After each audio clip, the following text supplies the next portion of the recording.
Welcome to Books in Brief, the channel that gives you quick and concise summaries of popular books. Whether you're short on time or just looking for a quick refresher, we've got you covered. So sit back, relax, and let's dive into today's book summary.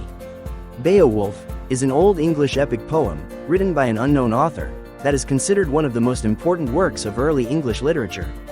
Set in Scandinavia, the poem tells the story of the heroic warrior Beowulf and his battles against three formidable foes: Grendel, Grendel's mother, and a dragon.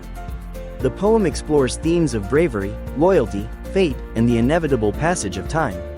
The poem begins with the kingdom of the Danes, ruled by King Hrothgar, under attack by a terrifying monster named Grendel.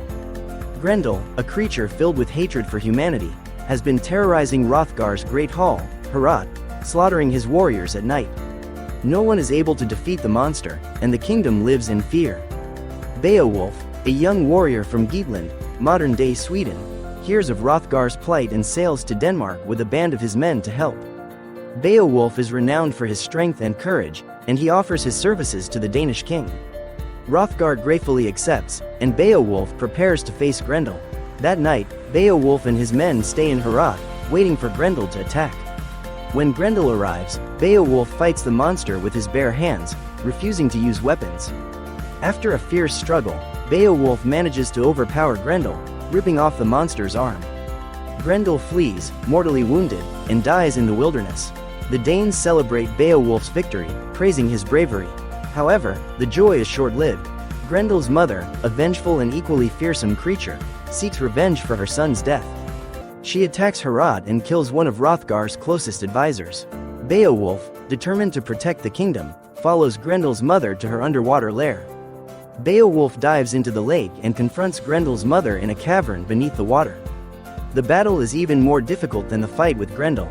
Beowulf's sword proves useless against her, but he discovers an ancient, giant sword in her lair and uses it to kill her. After the battle, Beowulf returns to Heorot with the head of Grendel and Grendel's mother as trophies, solidifying his reputation as a great hero. Beowulf returns to Geatland, where he is welcomed by his king, Hygelac. Beowulf's heroic deeds earn him great honor and respect, and he eventually becomes the king of the Geats after Hygelac's death. Under Beowulf's rule, the Geats prosper for many years. Many years later, when Beowulf is an old man, a dragon begins to terrorize his kingdom after a thief steals a cup from the dragon's treasure hoard. Beowulf, feeling responsible for the safety of his people, decides to face the dragon, despite his age. He goes into battle with a small group of warriors, but only one, a young warrior named Wiglaf, stays to help him.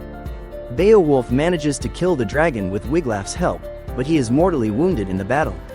As he lies dying, Beowulf reflects on his life and achievements, expressing contentment with the legacy he leaves behind. He asks Wiglaf to build a great burial mound for him by the sea, so that sailors can see it and remember his name. Beowulf dies, and Wiglaf honors his final wishes.